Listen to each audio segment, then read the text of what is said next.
queridos irmãos da Casa Espírita Mãos Unidas, vamos nos unir em prece, elevando o nosso pensamento na busca da paz e da harmonia, pedindo ao nosso Mestre Jesus, a Deus nosso Pai, aos nossos bons mentores, que nos iluminem, que nos guardem, que encham o nosso espírito de paz, de fé e de esperança.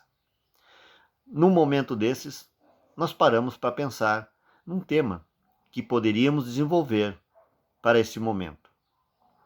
A esperança é algo que precisa ser desenvolvido mais do que nunca nos corações de todos nós, nesses momentos críticos de dúvida e de medo, de instabilidade socioeconômica e emocional em que vivemos.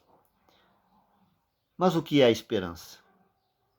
Esperança é uma crença emocional, ou seja, não corre no campo da lógica, do entendimento. Não é algo que se possa dizer, eu sou ou não sou esperançoso, eu tenho ou não tenho esperança. Nós acreditamos, e isso basta. A lógica pode até nos dizer que não existem caminhos fáceis ou possíveis para a realização. Mas emocionalmente nós sabemos que isso tem que acontecer, que isso vai acontecer, porque acreditamos em Deus, porque acreditamos na vida, porque acreditamos em nós. Então, é uma crença emocional na possibilidade de ter resultados positivos relacionados a eventos da vida, a circunstâncias pessoais, e está relacionado também a uma expectativa positiva, sempre positivante, a atos de confiança em algo ou em alguém. E é uma das 3 virtudes cristãs, conforme nos ensina o Evangelho segundo o Espiritismo, no capítulo 19. A fé, a esperança e a caridade são corolários da fé. Mas é possível aprender a desenvolver a esperança? A doutora Jennifer Chavesco nos afirma que a esperança é algo que se pode ser ensinada e desenvolvida. Portanto, é algo que se pode aprender. Ou seja, nós podemos aprender a ter esperança, caso ainda não a tenhamos. Mas para isso é necessário sair do comodismo, levantar-se, buscar objetivos para a própria vida. Se nós não temos pelo que ou por quem viver, ou buscar a nossa vitória, ou desenvolver a nossa esperança, nós precisamos identificar esses objetivos e traçar meios para chegar a eles, promovendo sistematicamente a nossa automotivação. Ou seja, criar mentalmente starts, links ou gatilhos que favoreçam o nosso desenvolvimento. Como nos ensinam os nossos irmãos orientais, com aquelas expressões positivantes, eu sou luz, eu vou vencer, eu acredito, Deus está em mim. São expressões que vão sendo gravadas na nossa alma, no nosso pensamento, na nossa psique, no subconsciente, e que no momento que nós precisamos dessa energia, ela está guardada em nós. É uma forma de nós irmos criando argumentos ou links ou gatilhos que fazem com que venha do nosso inconsciente, ou que nos venha inconscientemente, essa possibilidade de crença, de vencer, de possibilidade de alcançar os nossos objetivos, porque nós criamos antecipadamente essa possibilidade positiva. E para isso nós precisamos desenvolver, se não ainda temos, algumas características pessoais, como perseverança, ou seja, continuar a lutar, nunca desistir. Compaixão. Compaixão é esse sentimento que faz com que a gente alivie a dor alheia, que faz com que a gente não permita que a dor do outro se avolume a ponto de nos botar a perder. A gratidão. A gratidão é essa janela que nos abre para os céus. É esse sentimento que nos põe em condições de desenvolver a fé e a esperança. É a consequência natural do sentimento de fé. Termos paciência, paciência conosco, paciência com a vida, paciência com as pessoas e flexibilidade. Flexibilidade no sentido de nós não nos arraigarmos tanto e abrirmos a possibilidade de mudança dos nossos conceitos, dos nossos paradigmas, Quando nós nos fixamos tanto em algumas coisas, nós não damos espaço mental, emocional, para desenvolver habilidades novas. Nós precisamos abrir esse espaço, ser flexível para novas emoções, para novos pensamentos, para novos paradigmas. Um sentimento de otimismo e confiança também são características necessárias para serem desenvolvidas no nosso ser. Precisamos também aprender a nos questionar, a questionar a nossa estabilidade, a situação, a circunstância, o que posso aprender nessa situação. E quando falo esta situação, não se refere necessariamente a essa pandemia, a essa situação que toda a humanidade está vivendo, mas a situações pessoais, a problemas pessoais. Essas situações também estão nos ensinando alguma coisa. E não perguntar por que eu, mas o que isso pode estar me ensinando? O que essa situação propõe que eu me mude? Há outras formas de encarar isso? Além daquelas em que já estou acostumado a encarar, há outras, sempre existem outras maneiras de se postar diante das situações, diante da vida. O que Deus quer me mostrar com isso tudo? Com isso tudo que acontece com a humanidade, com essa pandemia toda, ou com as circunstâncias pessoais, as nossas questões individuais. Todas elas são questionamentos que vão fazer com que a nossa alma se abra para novas possibilidades.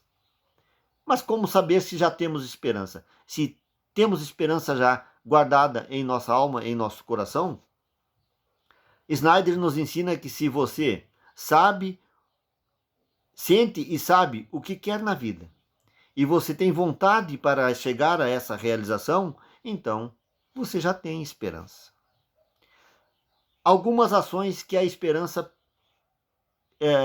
transforma em nossa vida.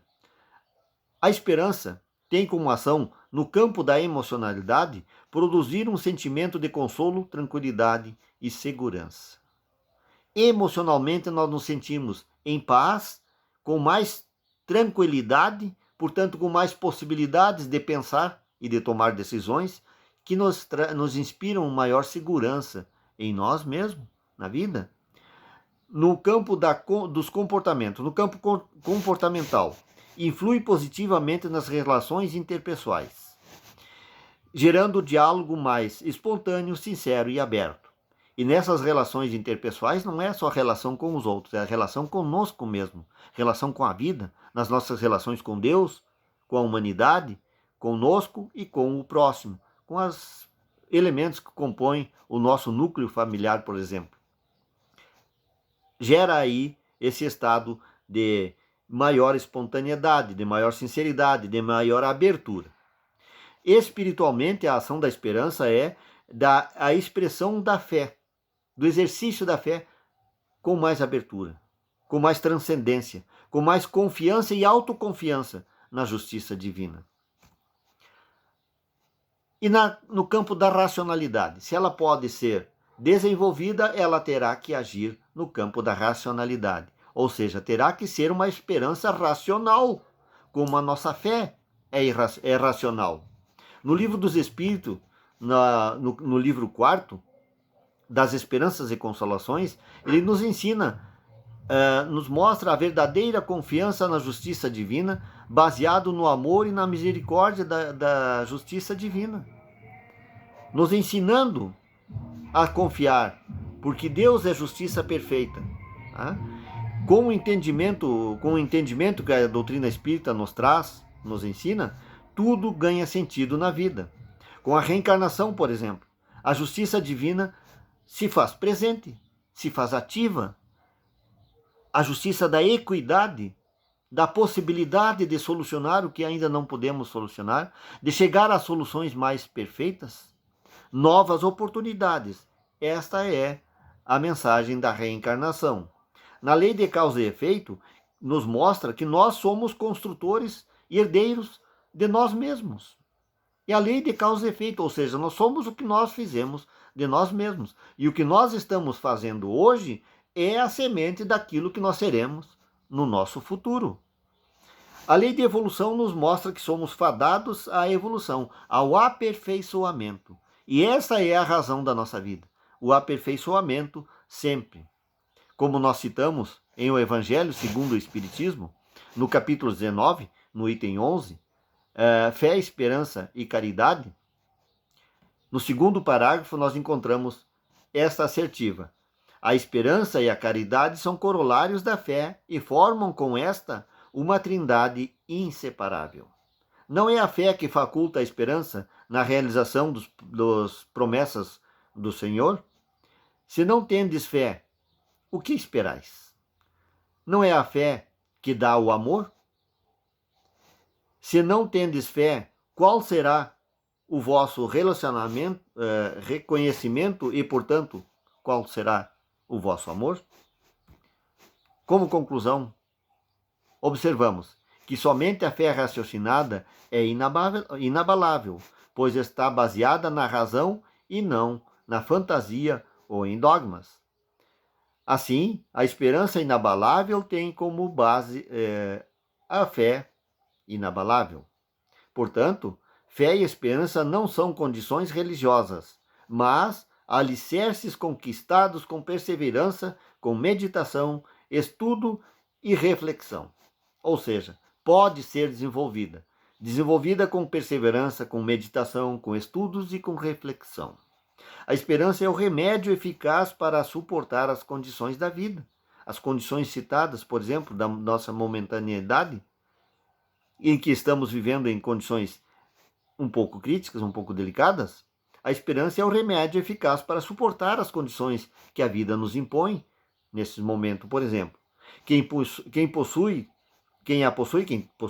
a esperança, tem força para superar qualquer situação e cria condições favoráveis para construir uma vida saudável e feliz para si e para os outros, para todos. Ou seja, a esperança é algo a ser desenvolvido, é algo a ser aprender, é algo a ser aprender a ser desenvolvido em nossa alma e em nossos corações. Quando nós temos fé em Deus, fé na vida, a esperança nasce naturalmente, mas nós podemos ainda desenvolvê-la mais, quando desenvolvemos também a nossa fé.